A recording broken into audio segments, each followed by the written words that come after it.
Welcome to the You on the Camino de Santiago podcast, Season 5. This podcast is for and about people getting ready for their first ever pilgrimage on the Camino de Santiago in Spain, France, and Portugal.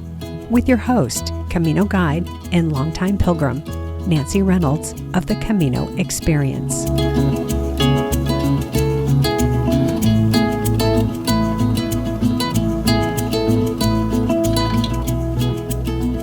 It's time, my friends, to make your plans and go walk the Camino. Why now? Because the world needs more pilgrims. The world needs more of what we learn and bring home from the Camino. Hi, this is Nancy, back today with a story of peace from one of the pilgrims who you met in Season 4, Joshua from Corpus Christi, Texas. It's also a story of plot twists and disappointments. But in true Camino fashion, the trail brought it all full circle, and Josh found out what blessings really feel like. Like many of my guests in this season of the podcast, Josh's biggest lesson came from the adversity he experienced on the trail, and it's a lesson I am taking to heart right now. Spoiler alert, it's something about moving forward no matter what. In last week's episode, I talked about how to deal with uncertainty on the Camino and at home. Josh's experience on the Camino perfectly echoes a few of the strategies I shared, especially the idea to connect with community. Some of you have written to tell me how much last week's episode has helped you stay grounded this past week. I would love to hear from more of you. Which of the 6 strategies are you using, and how? If you've already walked the Camino, which strategies did you use to deal with uncertainty on the trail? You can reach me by email, and I'll share my email addresses in just a moment.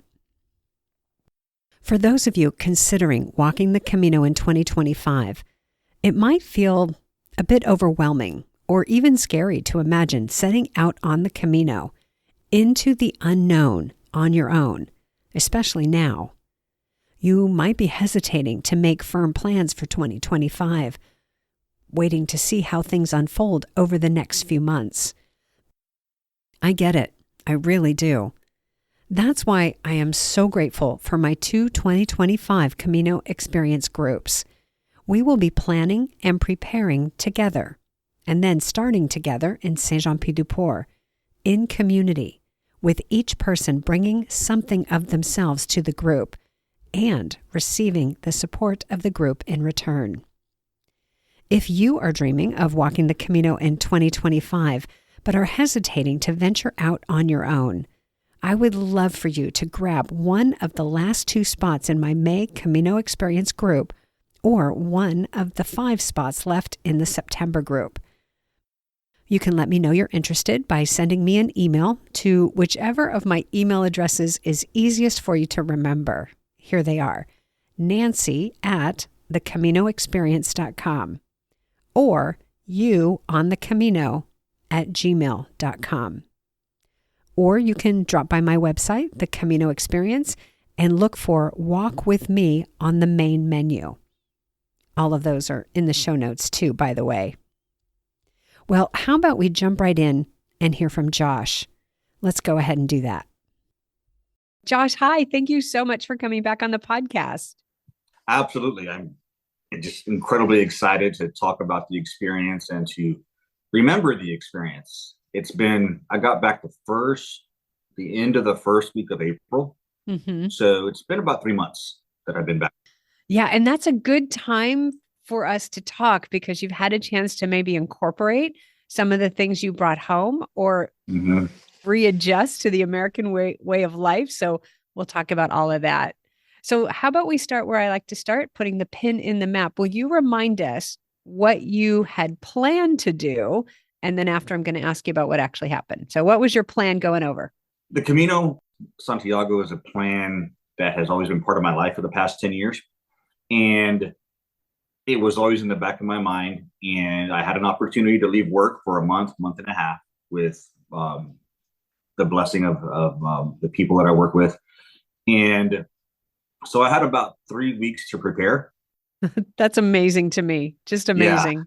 But luckily, I had done a lot of research before. Again, this being one of my bucket list items, I was I had researched it off and on for years. So when the time came to just pull the trigger, I just went into overdrive. And this was my entire life for 3 weeks straight, day in, day out. And my plan was to catch a flight from Corpus Christi, Texas. I flew into Dallas, and then I flew from there straight all the way into Dublin, Ireland. And then from there, caught a flight to Bordeaux in France. Okay. Stayed in France for a couple of days just to, the last bit of luxury before the trip started. From Bordeaux in France, I caught a train all the way to Saint Jean, Okay. and that had been my plan all along.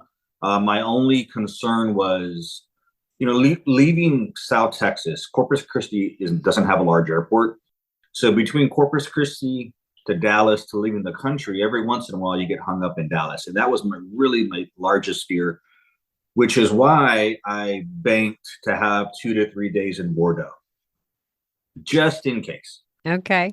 Luckily, it worked out perfectly. I got to Bordeaux, so I enjoyed myself for a couple of days there, got the train to Saint Jean.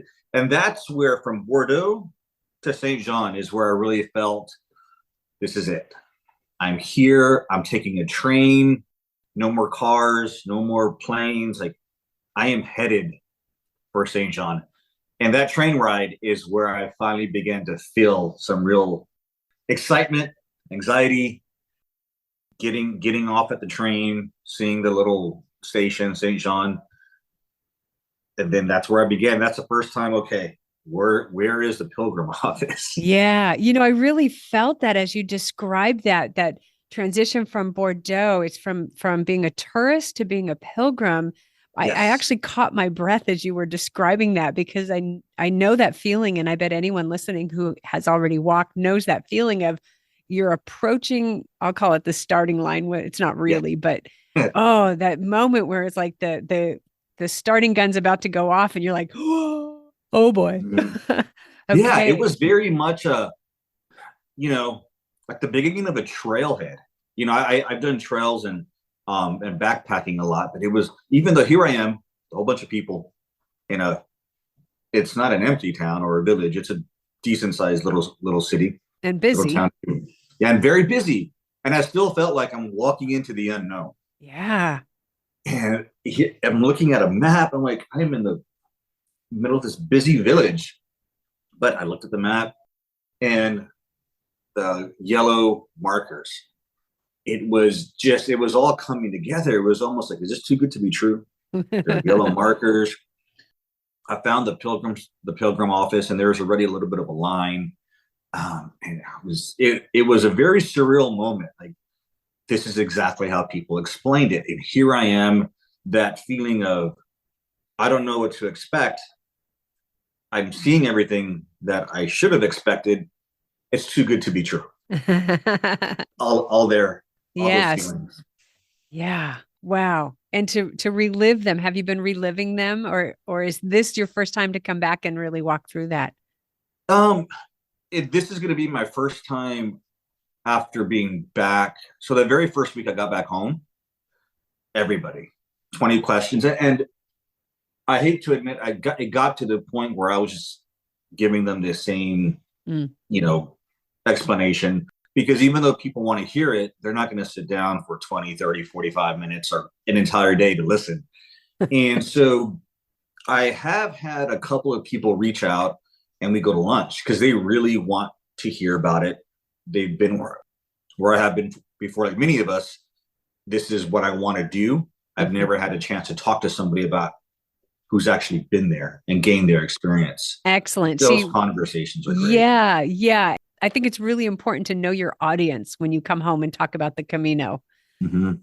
So let's go back to what you had planned. So you had planned to this multi-step journey to get to Saint Jean and then Mhm. to walk from Saint Jean to where? What was your plan and how long had you planned to take for it? Okay, so it was from St. John. The plan was to do the entire thing. Okay. Arrive in St. John, walk all the way to Santiago de Compostela. I had 4 to 5 weeks, and I Okay. did it in, I should have checked this. I want to say I did it in exactly 31 days. 31 days, but there's a little asterisk there. Everything went according to plan. My plan was to walk the entire way, carry my pack. I didn't port anything, even though that got very, very tempting at some points. Definitely overpacked. I had to ship a lot of stuff home twice. But the only, I guess, as you call them, plot twists happened twice. Okay. Once my shoes fell apart right before, I want to say it was right before Logroño. My shoes literally fell apart, and I blame myself. My wife told me to get some new boots before I left. I was like, no, these things have been with me forever. These things can tell stories. Nope. Like after the Pyrenees, they were done. They were done. So oh man. There I was in this little nothing town with no shoe stores. And believe it or not, I actually had to walk with duct tape on my feet. And then I just walked. I didn't have any other shoes except for, I think at that time, like just some sandals. And it was gravel, it was dirt, it was. Well, and it was March, so it wasn't actually summertime to walk in sandals. Yeah. Yeah. So it was, the terrain wasn't all that great. And so that was one plot twist. And then I got sick. Oh. The worst thing that could happen happened. And it wasn't my fault. There's actually a story there about there was a Bible school of kids, 18, 19 years old, with an older couple. And basically one of them got sick and it spread like wildfire through a couple of albergues. And I actually, myself and a few others, walked about 10 kilometers extra one day to get away from them. And still, two of us in my little Camino family, if you will, got sick. And I was down for 3 days. Wow. And I had to just take a train. I mean, I couldn't, at that point, I was like, I knew I needed to just take a train. I just could not.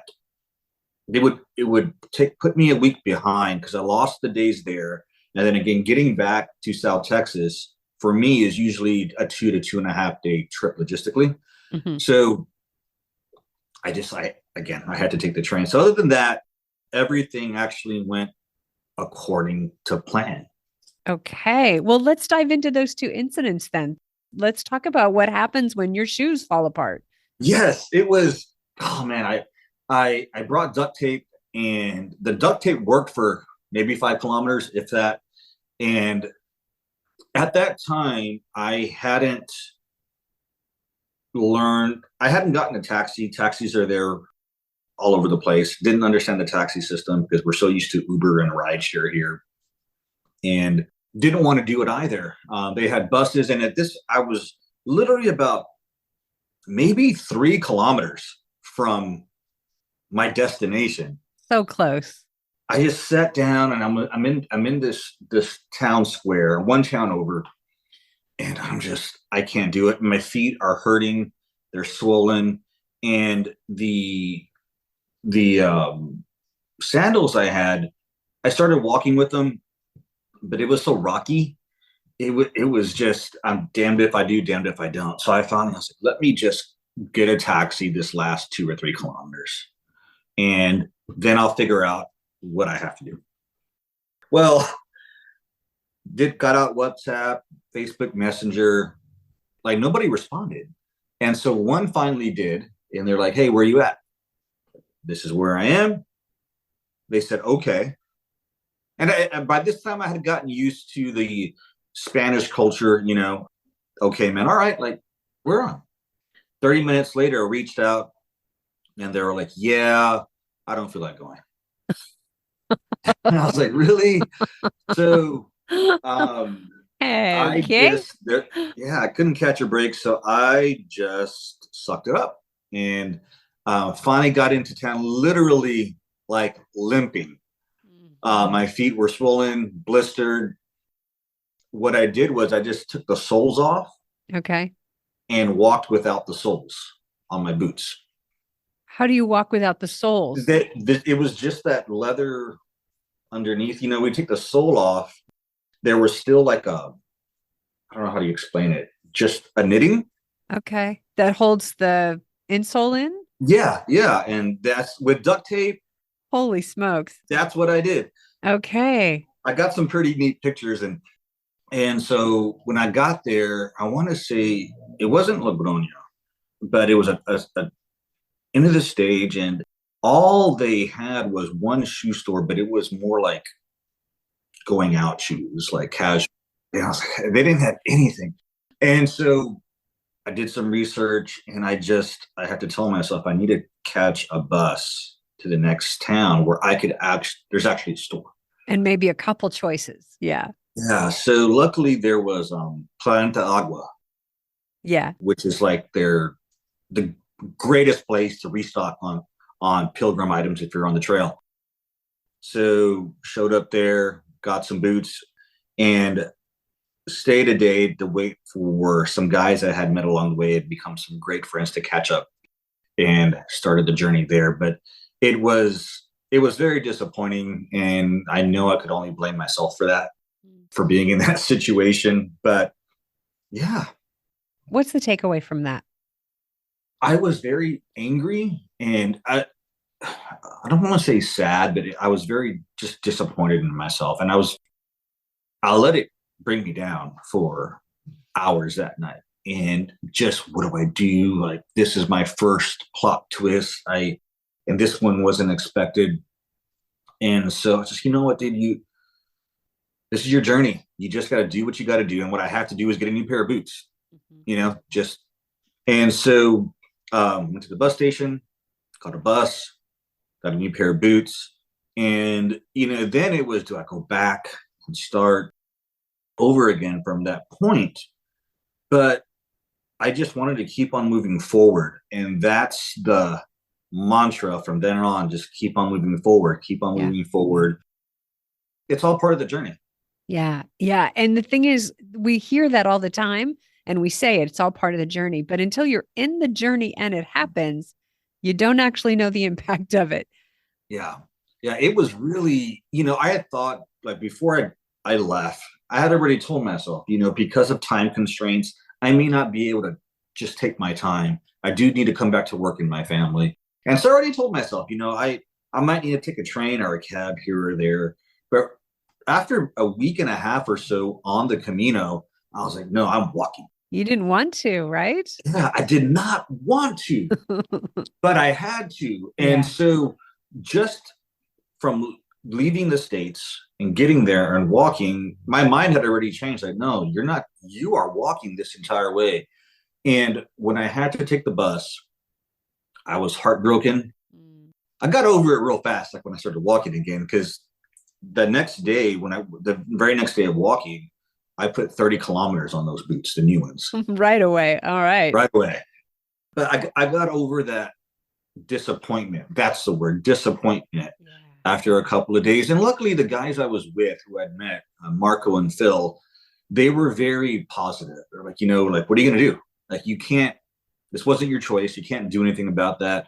Let's keep on walking. So they were a very positive input on me, and those two guys. See, that's great. And I think the solution there, what you found is solve the problem and keep walking. Yes. Yeah. That's all it was. Just move forward, because your mind, since you spend so much time alone with yourself, right, you can let your mind consume you negatively just as much as it helps you positively along this journey. Because it's such a positive journey. One little thing happens, you want to fall apart.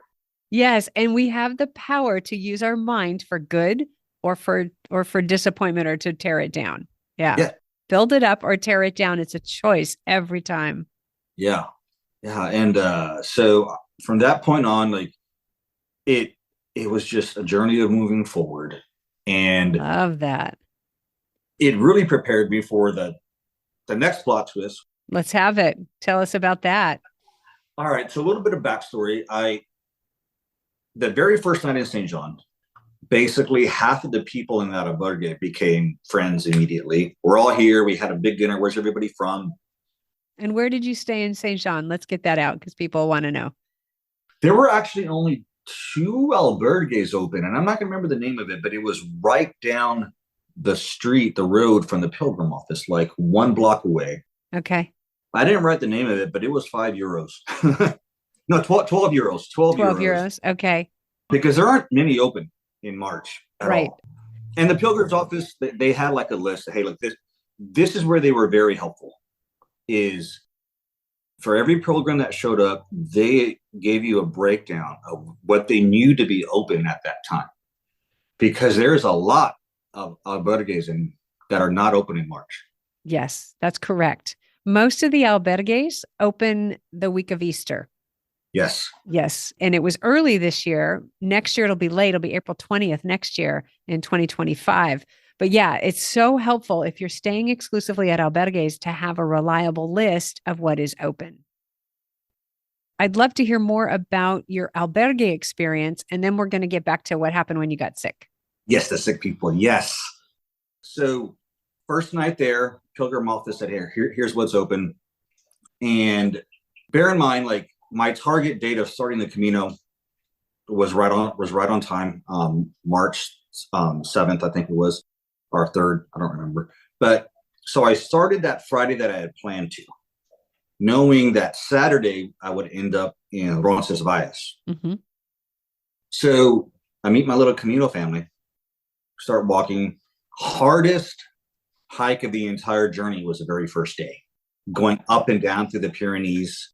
We had to take a different route than normal because there's two routes when you leave St. Jean, and one's closed for the winter. So the very first day it snowed. And so not a big deal, not a huge snow, but when you're going up and down through the Pyrenees mountains, up the valley, down into the valleys and going back up, when you reach the top of some of these passes, the snow would come and hit you hard. Mm-hmm. And then it would rain. And then I'd get down and the sun would come out. And this would cycle every hour. For the first day, I was like, this is horrible.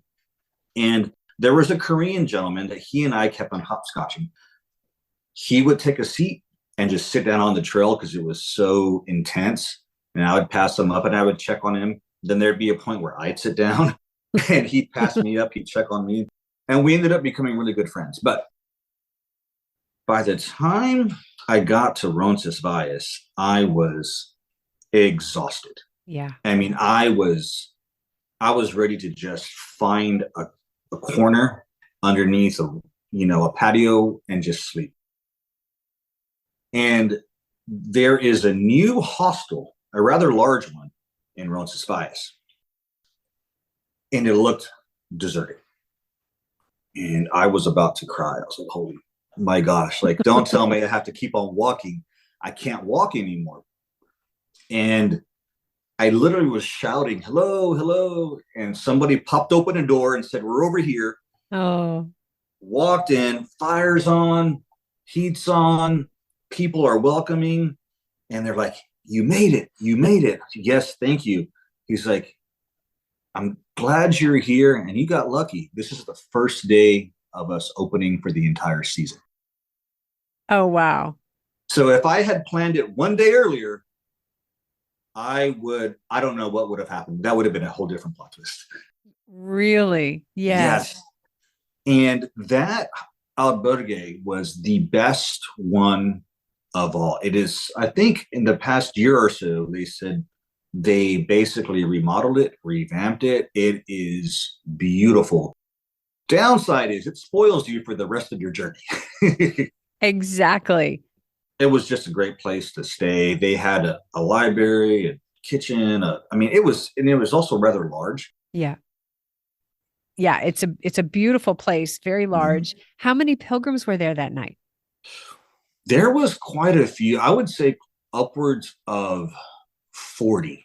40. That's a good crowd. It's a good crowd, even though in that building, I'm sure you've been there, that place still had ample room.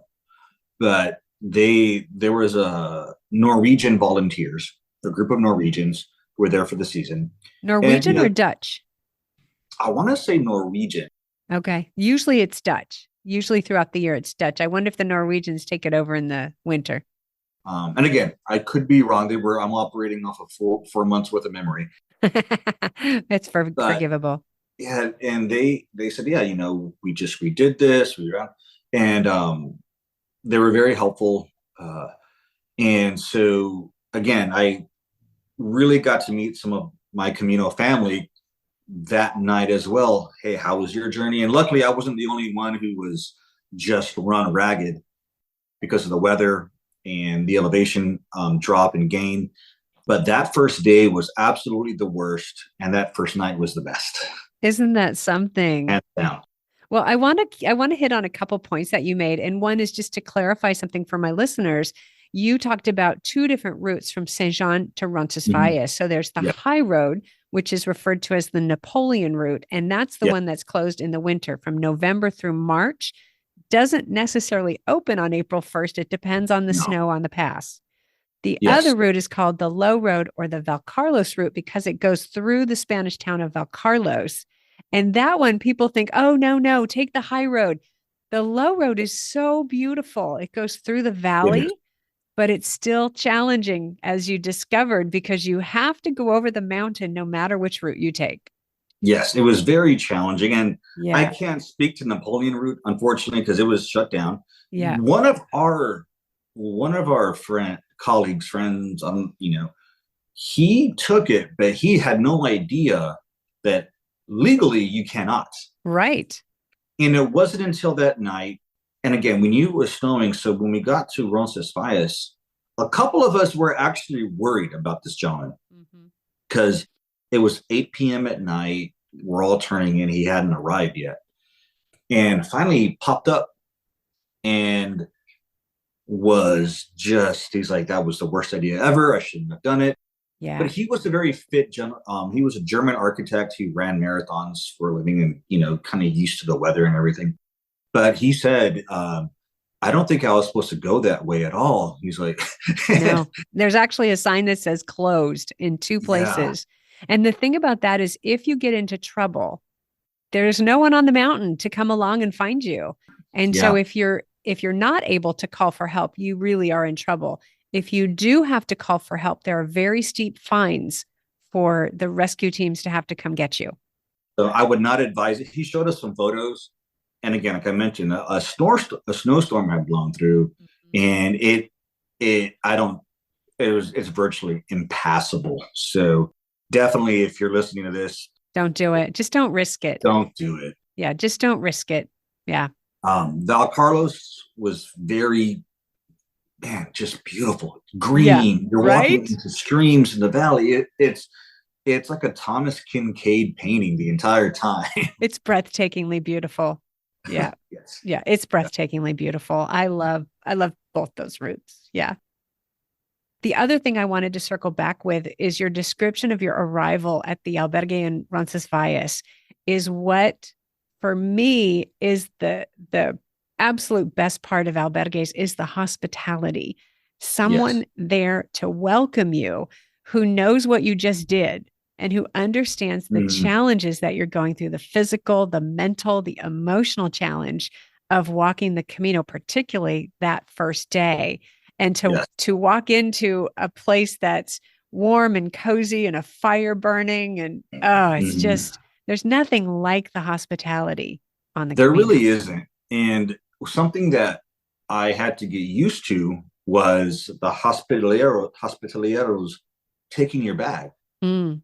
and taking it to your bed for you. Did that happen a lot? It happened about 50% of the time. And Interesting. Okay. I never expected it, but they would take it and they're like, no what? And it didn't matter how heavy my pack was. It didn't matter if it was a gentleman or a lady. They were going to take it. Now, there's a distinct difference between the private albergues and the municipals. What's the difference? One, they don't carry your bag there. They're very much and nothing against the municipals, but depending on who's running it, they're never rude. But there's definitely a level of those who will go out of their way to assist, and those who are just there to keep the lights on and keep the door open. Mhm. The municipals are they're less expensive. they're stripped down. If you could think you could strip down a hostel to its bare minimum, a lot of times that's what they're like. Let's clarify what that means. That means what? They have beds and they have showers. That bed, shower, and a toilet, sometimes just one or two. I mean, the most you could ask for is male and female toilet, male and female shower, and that's it. Then your bed, they'll have a kitchen, rarely ever a stove, just maybe a hot plate. It's very bare minimum. And again, when you're talking about paying 5, 6, 7, 8 euros, like, hey, that's what you get. It's just a place for me to sleep. Yeah. But it's very evident in some of them where they sign you in. If you start asking about the town, about logistics, they're not always very helpful. But again, they're just there to check you in, get you on your way. They're not at all rude. They're just not going to wait on you hand and foot and assist you in some ways. So there is that difference. I have to say. But there really is no difference in the sense that, hey, you're getting offered a bed, a place to take care of your washing and your hygiene, and that's it. Okay. And as I moved along the way, to be quite honest, the beginning, and maybe it's just because coming out of St. John over the years, I've heard that maybe they started catering more to the Camino tourism, if you will. And so newer and nicer albergues are popping up, right? They cost more. You're going to get a little bit more amenities, maybe a nicer place. But as I moved along the way and things started getting less newer, older hostels, older villages, less catering to Camino tourism, I got irritated a couple of times because I'm American and I like nice things. And then there was a shift along the way, and this will kind of segue into me getting sick, wherein I realized you don't need any of that half the time. If you're walking and you get to a point where you're so exhausted, what more do you need than a bed, a shower, and a toilet to wash and go to sleep? There it is, right there. Yeah, there was definitely a shift that happened. I got sick, and right before that, I had a conference call with my boss, and he said, "Hey, dude, stop calling. Just focus on your journey." I love At that. that point, it was the second time that I decided to ship stuff back, my iPad, which I wasn't using at all. I told myself I would. And so my Camino family and I were traveling along the way, and we run into these Americans from a Bible school. They were incredibly religious to the point it was almost cultish. And at every albergue and village we ended up, they became the topic of conversation. And they started getting sick. And we're talking, these are 18, 19-year-old kids, boys and girls, and this older couple watching over them and taking them on this journey. Well, we were in this hostel, and there's two kids, and you could hear them vomiting. You could hear them, just having a horrible time. How awful. So after dinner, myself and this Canadian Frenchman, we went up to offer them a Coca-Cola and some bread because they weren't allowed to come down and eat with everybody. It was a communal dinner. Mm-hmm. And opened the door, just everything you expect from having like a stomach flu virus, if you will. And their chaperones said, "Hey, can you not do that?" They didn't want us to give them Cokes. They didn't want us to give them bread because their religious affiliation wouldn't allow that. So, that was kind of annoying. And at that point, we had enough interaction that we told ourselves, we got to get away from this group, because they would also force these kids to get up in the morning and continue the journey. Even though they were sick. That's right. And we were just, it's that attitude of, we want to do something, but you know what? This isn't our business. We've already been told to back off a little bit. And then it got to the point of, hey, we don't want to get sick. They are just letting these kids still sleep in the same rooms together. And we had to get away. Sure enough, we go into one town. We finish a stage pretty early because You're hustling. we picked up the pace literally to get away from this group. So we get to this town and we are eating some tapas. We're enjoying ourselves. And this group of kids walks up. We all look at each other and we're like, has anybody booked a room yet? They say no. Let's go. So we got up and we walked an extra 10 kilometers to the next village to sleep. And sure enough, that night, 2 a.m., I start vomiting. Oh. And I don't stop until noon the next day. Wow.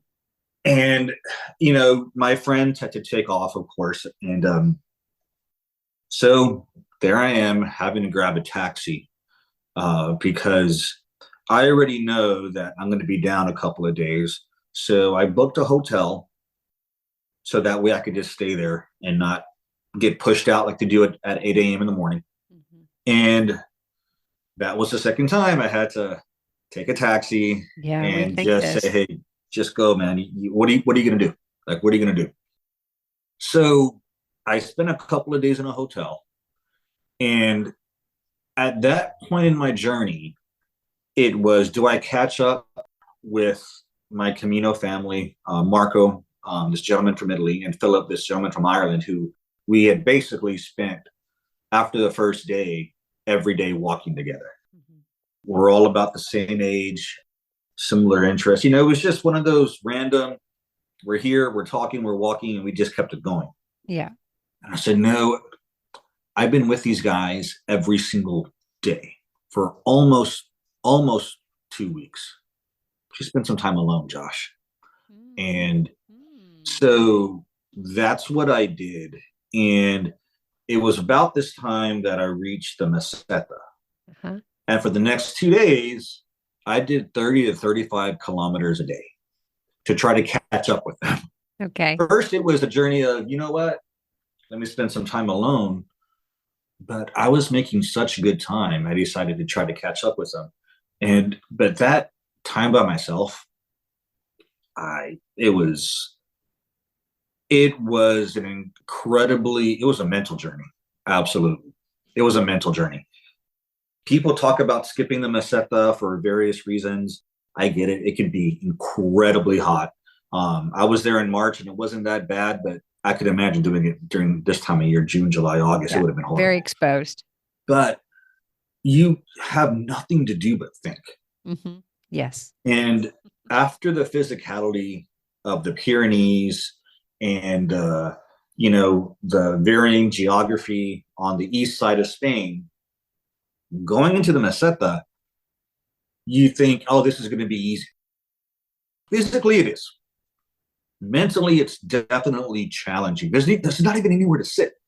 I remember thinking, like, could they not put a bench out here every once in a while? you keep on putting signs. Why don't you put a bench next to the sign? There we go. Yeah.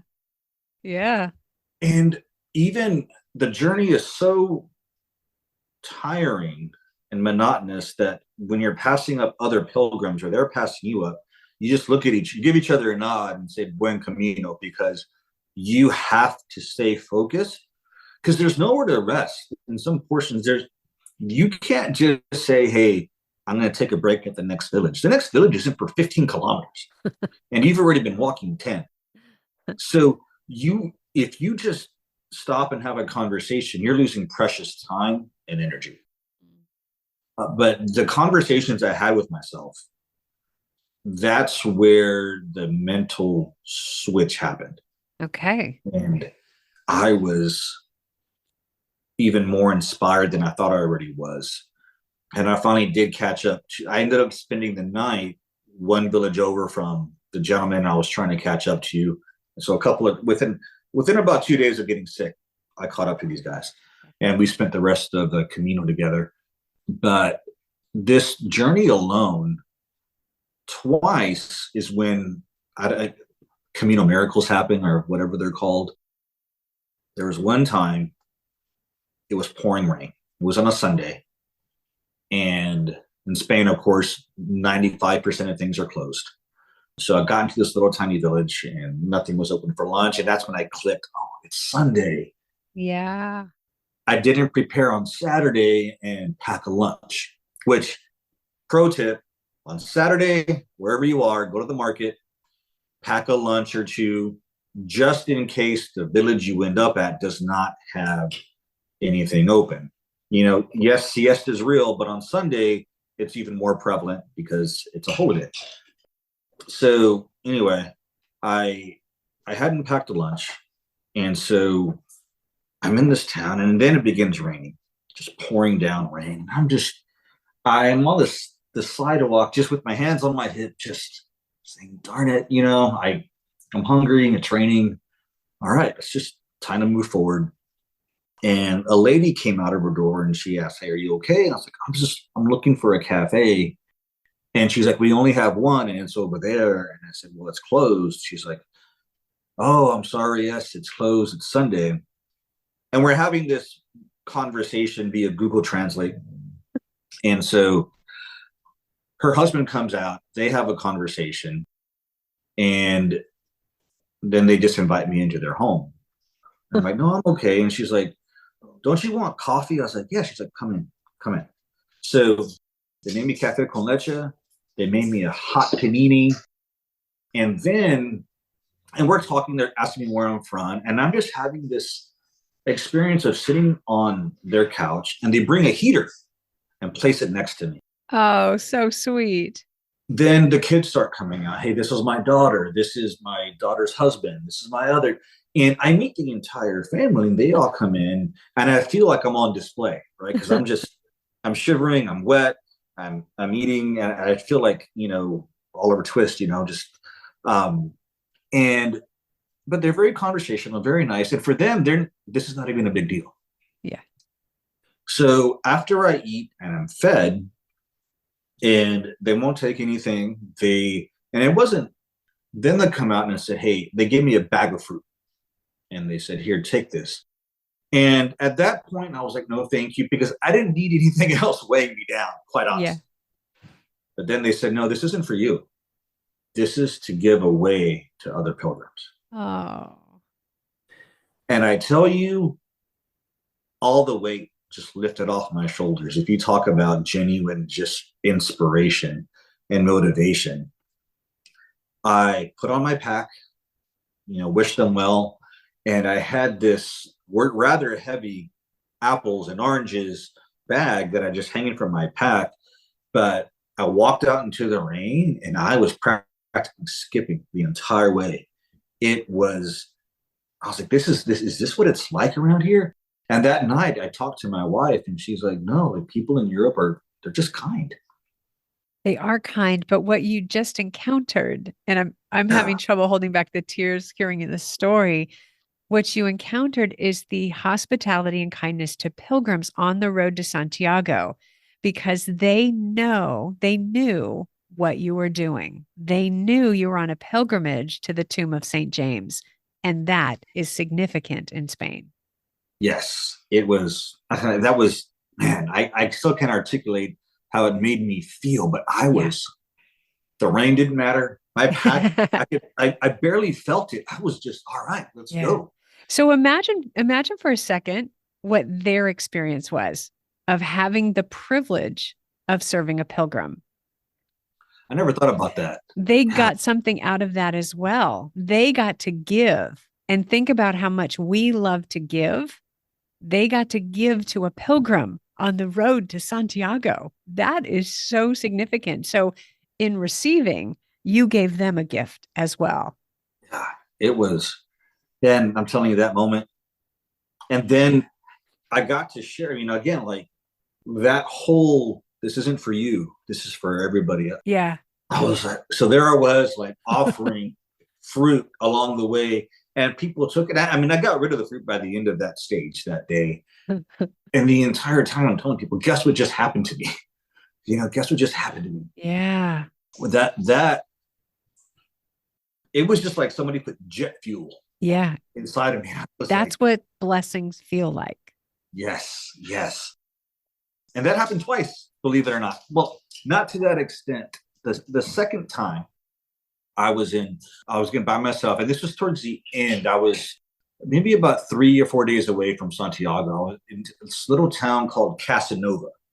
It can't even be called a town. There was maybe 5 buildings, and there was one restaurant that closed at 3 o'clock that day, and one municipal albergue. And that night it was empty. I thought I was gonna be there by myself, but eventually 2 more pilgrims showed up. So there's 3 of us. And I had some granola bars and cookies, and one of the gentlemen, the other pilgrims, he was like, "Are y'all hungry? You want to go to dinner?" And we're like, "There's nothing here." There's no going anywhere. Yeah, and so we started talking because like there was a restaurant in a town about, I want to say it was 4 kilometers away. It wasn't that far. And I was tired, I was sleepy. And so we went outside, and we are just contemplating. Well, this gentleman, when he went to the restaurant, I guess along the way, the closed restaurant along this one road, he ran into a woman. I guess the woman who owns the restaurant actually lived in the house across the street. He had a conversation with her, and she's like, "Come on over. I'm gonna cook y'all." It was beans and rice and sausage. But it was a hot meal. She gave us some bread, and she packed it in the pots and the pans that she cooked it in. We told her where we were going to be, and she's like, "Yeah, just go ahead here, take it to the hostel or the albergue, and when you're done, just leave the pots and pans and dishes on my doorstep." So us 3 went, into her home.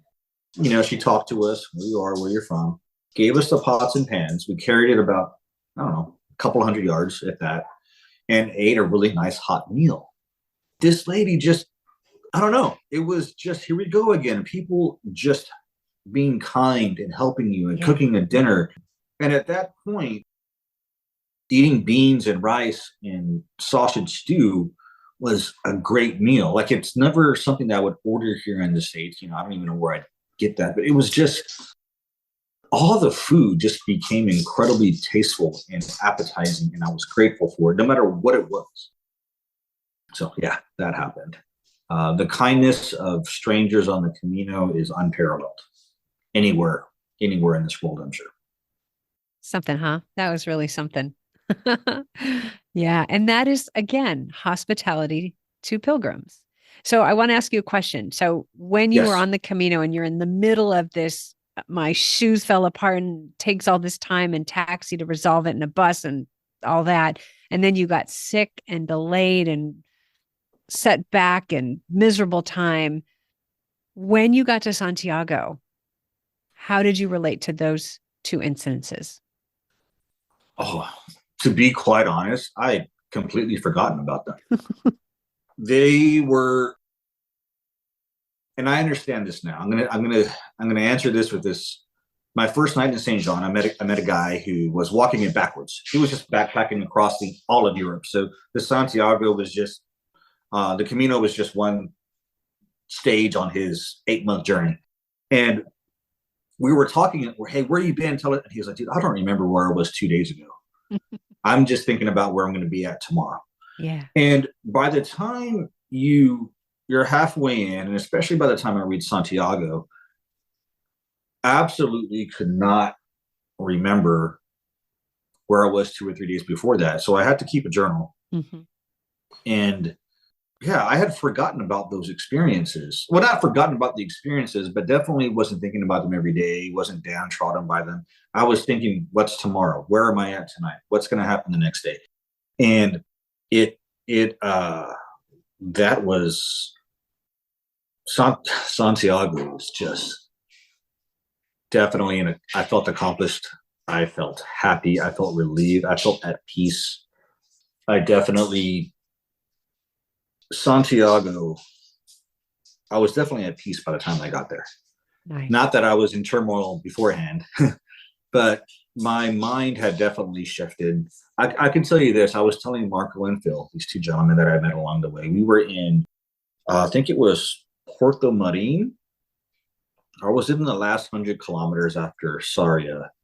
And I already knew how we were sitting down, we were having a beer. And I was like, I've already thought about everything I need to think of. I know what I need to do when I get home. I have a plan to make my life better. I know it. So by the time I got to Santiago, I knew what the journey was about for me. I knew that I was going to go home. And the good thing was, after all this thinking, I was like, I have my priorities straight. I was like, okay, good. Josh, you have your priorities straight. Somewhere along the Meseta, I realized you may have your priorities straight, but you're not doing enough to accomplish everything you can in your life. You're always looking, obstacles are always an excuse not to take something to the next level. And that came out of when you are walking the Camino de Santiago. It doesn't matter what the outlook for the day is, whether what the weather's like, what the terrain is like. You have to get up, and by 8 a.m., you have to be on a journey. You have to be on a walk. You have to move forward no matter what. Because the albergues, they're kicking you out. They're closing the doors behind you. And so that jarring force for the first few nights became a routine, which became a way of life that I said, hey, when you get back home, you can continue this way of life. You get up in the morning. I like to run or walk or go to the gym. So now I do that religiously every single morning. I'm up early, no matter what. And I start being productive. And I have a task list that I have stretched out every day. I calendar better. These little life changes, as small as they are, have affected me in such a way that my life now I'm moving forward no matter what. And that was the main lesson I took away from the Camino. Move forward no matter what. What's stopping? Rain? Like today, it's raining. Dude, you just walked like 25 kilometers in the rain. Who's afraid of rain? Yeah, it's like you get it done no matter what.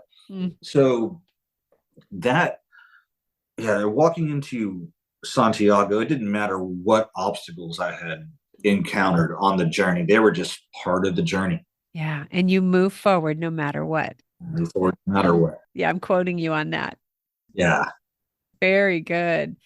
Very good. Well, I love hearing all of that. And I just love how you were so aware as you were making the journey. And one of the things that you said in our first conversation was that you were looking for peace. And it sounds like you found it. I did. You can't help but find peace out there. You can't help but, even though it is a physical journey, your mind, after the first week or so, muscle memory kicks in, and all you have left is your mind and yourself and getting to know yourself. And that piece, when I came back to the States, I thought for a moment that I was depressed. And some of us who kept in touch, like, are you feeling depressed?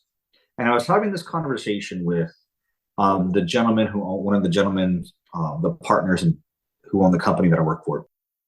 And he goes to India every once in a while. He's like, you're not depressed. You really are at peace. And he shared his own story that when he goes to India for like weeks or months at a time, he comes back feeling the same way. And he's like, it's not that you're depressed. It's your body and mind are at peace. And they're at war with these outside forces that are trying to penetrate it. That's why you feel this way. And this is before these outside forces were a normal part of your life. So your mind it's like this cognitive dissonance. Your mind's trying to understand how this used to be good before, but it's not good now. That is genius right there. Yeah. So whether it's like road rage, I'm driving a truck again, driving my big old truck in Texas, and somebody cuts you off. And I remember it's like all of a sudden I was like, why am I angry? Yeah. Yeah. So what? It's done. It's not still happening. Yeah. but that happens so much. I go to work, go to my office every day and deal with my employees. And then I come home and I deal with my family. And I say deal with, but I should say I encounter my employees, I encounter my family. And now it's trying to react differently or honestly not react at all. Because, hey, this is taken away from my peace. There you go. Is going down this rabbit hole and arguing worth losing my peace? Maybe not. Not so much. Yeah. But again, easier said than done sometimes. Being back for 3 months, I still struggle with that. And I guess that's a good thing, because recognizing that something is taken away from my peace I still have that thought instead of just reacting. Yeah. Yeah. There's a different level of awareness now. So if you're struggling with it and you're struggling with it, that alone is a level of awareness that allows you to sort it out. Absolutely. Yeah. Sounds like an incredible journey for you, Josh. It was, the spiritual and mental aspects. Wow. You hear it all the time, right? I'm going out there. I don't know what to expect. When you just won't be able to always articulate it like me right now, but you will come back with something. You will come back with lessons. You will come back with a change of perspective or different worldview. You will come back different no matter what. Yeah. Just focus on sticking to that lesson you learned when you come back home. Yeah. Very good words of wisdom there. Anything else you'd like to share? No, just for anybody listening to this and thinking about going or being worried, I will tell you this.